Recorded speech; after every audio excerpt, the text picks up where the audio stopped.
Zee 24 तास एक पाऊल पुढे। आज गुरुपौर्णिमा। गुरुपौर्णिमेच्या तुम्हा सगळ्यांना हार्दिक शुभेच्छा। गुरुशिवाय विद्या नाही असं म्हणतात आणि संगीतामध्ये जर का तुम्हाला आशा भोसलेंसारख्या गुरु मिळाल्या तर आपल्याकडचं हे सांगीतिक ज्ञान आशा भोसले सध्या इंडियन आयडॉल मध्ये देताना दिसतात। कारण आशाताई इथे परीक्षणाची मुख्य जबाबदारी पार पडतायत। तेव्हा याच निमित्ताने त्यांच्याशी केलेली ही खास बातचीत। गुरुचं नातं आपल्या आयुष्यात खूपच महत्त्वाचं असतं आणि गुरु शिष्यांचं हेच नातं उलगडण्यासाठी आज माझ्यासोबत आशाताई, आशा भोसले। आशाताई, पहिले झी 24 तासमध्ये तुमचं स्वागत। नमस्कार।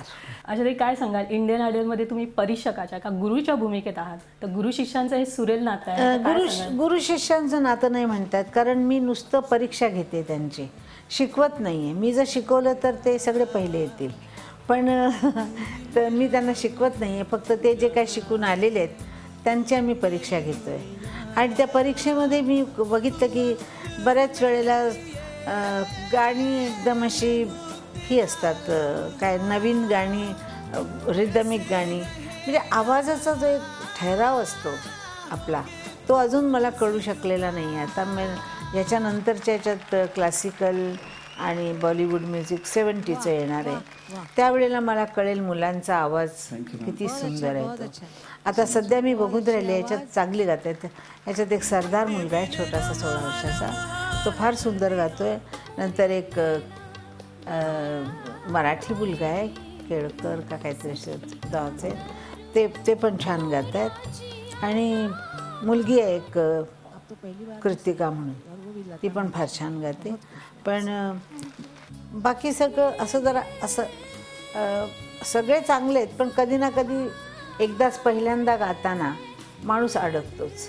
10 वेळा गायला की मग ते चांगलं होतं, तर एकदमच त्यांना गायचं असतं, त्यावेळेला थोडं थोडं इकडं तिकडं होतं, पण मला वाटतं शेवटी शेवटी चांगलं होईल। पण असं म्हणतात की हातचं राखून न ठेवता जो सढळ हाताने आपल्याकडची विद्या दुसऱ्याला देतो तोच खरा मार्गदर्शक, आणि तुम्ही देखील अगदी परखड मतं ह्या मंचावर मांडता। हो, मी सांगायची कोशिश करते त्यांना, पण ते आमच्याकडनं शिकण्याच्या ह्याच्यात नाही आहेत।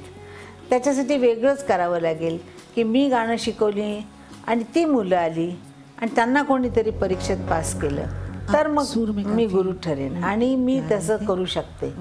तसा जर कोणी प्रोग्राम केला तर मुलींना किंवा मुलांना मी बसवून गाणं शिकवायचं आणि मग त्यांनी ते गाणी म्हणायची, मग त्यात ते किती उतरतात ते बघायचं। आता हा जो सध्या आहे हा शिकून आलेल्या मुलांचा प्रोग्राम आहे। मुझे 2 ही बातें अच्छी नहीं लगी। ये जो सुर था, ये सुर तुम्हारा कमजोर पड़ा 2 बार, बाकी बहुत अच्छा गाया। ज्यादा पसंद करेंगे? मेरा ख्याल है सब लोगों को हंसता मुस्कुराता खूबसूरत चेहरा ही पसंद आता है।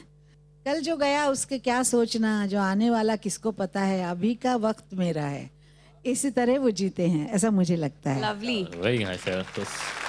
ही मुलं हुशार आहेत, म्हणजे तुम्हाला इम्प्रेस करण्यासाठी तुमच्या आवडीची, म्हणजे तुमच्या स्टाईलची पण गाणी छान गातात, तर काय सांगाल? अजून माझ्या स्टाईलची म्हणजे सगळ्या तऱ्हेची गाणी गाऊन राहिलेत ते। त्याच्यामध्ये पूर्वी मुलगी आहे, ती फार सुंदर हे गाते, वेस्टर्न स्टाईल गाते, पण फारच सुंदर गाते।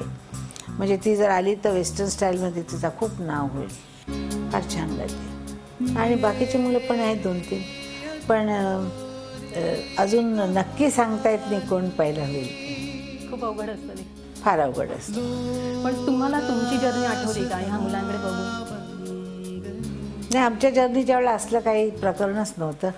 आम्हाला गाणी त्यांनी म्हणून दाखवलं, आम्ही त्यांना म्हणून दाखवलं की ते सांगायचे उद्यापासून रिहर्सलला सुरुवात करा। तर आम्हाला हे कधी असलं काही, एक तर TV नव्हता, रेडिओ कमी होता, फक्त आपल्या जोरावरच आम्ही आमचं काम मिळवलं। RD बर्मन यांचा एपिसोड इथे छान झाला, तर त्याबद्दल काय सांगाल? छान केलं त्यांनी, थोडासा दाखवलं पण चांगलं केलं, आवडलं मला, छान। तुम्ही खूप इमोशनल झाला होता त्या एपिसोडला, मी पाहिलं। नॅचरली पंचमला बघितल्यानंतर इमोशन, आणि त्याच्या वाढदिवसाला येणारच। वो भी मुझे इंस्पायर किया करते थे, और उन्होंने भी कहा कि देखो जिस आजकल तुम लोग जो जैज वैज सुनते रहते हो, तो उस टाइप पे कुछ गाना बनाओ। तो दैट क्लिक्ड मी।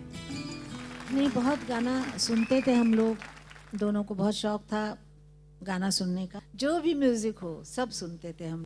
और वो ये जानते थे कि मैं जैसों को तो पायल में बांध लो, समझो ना मुझे अनाड़ी. तुमच्यामध्ये खऱ्या अर्थाने एक गुरुस्थानी होते, एक मार्गदर्शक होते, तर काय सांगाल त्या नात्याबद्दल?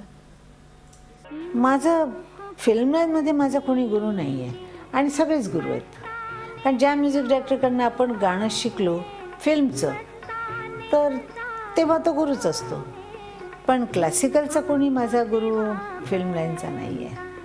तर माझं खरं गाणं क्लासिकल आहे आणि ते माझ्या वडिलांकडनं आणि नवरंग नागपूरकर यांच्याकडनं मी शिकलेले आहे. तर झी 24 तास एक पाऊल पुढे.